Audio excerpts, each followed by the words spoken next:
Cluster ఏలో psychotic disorders, personality disorders కావచ్చు, neurotic anxiety avoidance personality disorders కావచ్చు. అంటే పిల్లలు ఎలా పెరుగుతున్నారు, ఎటువంటి ఎమోషన్స్కి లోన్ అవుతున్నారు, ఎటువంటి ఎమోషనల్ మెచ్యూరిటీ ఏర్పడుతుంది, దానివల్ల భవిష్యత్తు ఎలా ఏర్పడుతుంది. చివరిగా ఒక మాట చెప్పదలుచుకుని మేడం, మన యొక్క జీవితం డిటర్మిన్ చేసేటువంటి ప్రముఖమైన సైకలాజికల్ ఫ్యాక్టర్స్ ఏంటంటే, ఒకటి డెవలప్మెంట్లో చూస్తానంటే సైకలాజికల్ డెవలప్మెంట్, దాన్ని ఇంటెలిజెన్స్ డిటర్మిన్ చేస్తుంది పుట్టినప్పటి నుంచి 16 సంవత్సరాల వరకు.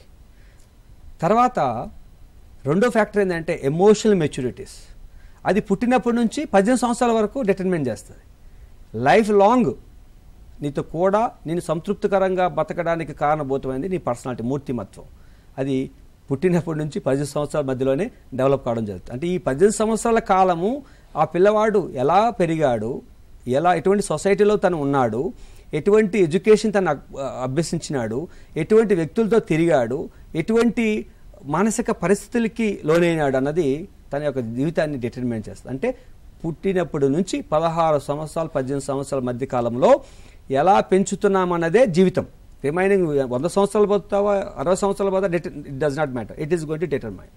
కనుక ప్రతి ఒక్కరు గుర్తించాల్సిన విషయం ఏంటంటే, మీ పిల్లల యొక్క మానసిక పరిస్థితి ఎదుగుదల, అది మానసిక ఎదుగు ప్రాథమిక దశ కానీ, మాధ్యమిక దశ కానీ, చివరి దశ కానీ, అంటే 18 సంవత్సరాలు బిఫోర్, ఏ దశలో కూడా దానికి సరైనటువంటి అవగాహన చేసుకోవాల్సిన బాధ్యత తల్లిదండ్రులపైన ఉంది. స్కూల్ వ్యవస్థలో కూడా వాళ్ళ పిల్లల యొక్క ఎదుగుదల ఎలా ఉంది, అకాడమిక్ పర్ఫార్మెన్స్ ఎలా ఉంది, డిఫికల్టీస్ ఏమన్నది అధ్యయనం చేసి రికార్డ్ మెయింటైన్ చేయాల్సిన బాధ్యత కూడా స్కూల్ వ్యవస్థలపైన ఉంది. ఇవి చేయడం ద్వారా సాధ్యమైనంత వరకు తల్లిదండ్రులు, ప్రొఫెషనల్స్, అలాగే స్కూల్ వ్యవస్థలు మన సమాజంలో ఏర్పడేటువంటి ఈ యొక్క మానసిక సమస్యలను కంట్రోల్ చేసేందుకు ప్రముఖ పాత్ర పోషిస్తుంది.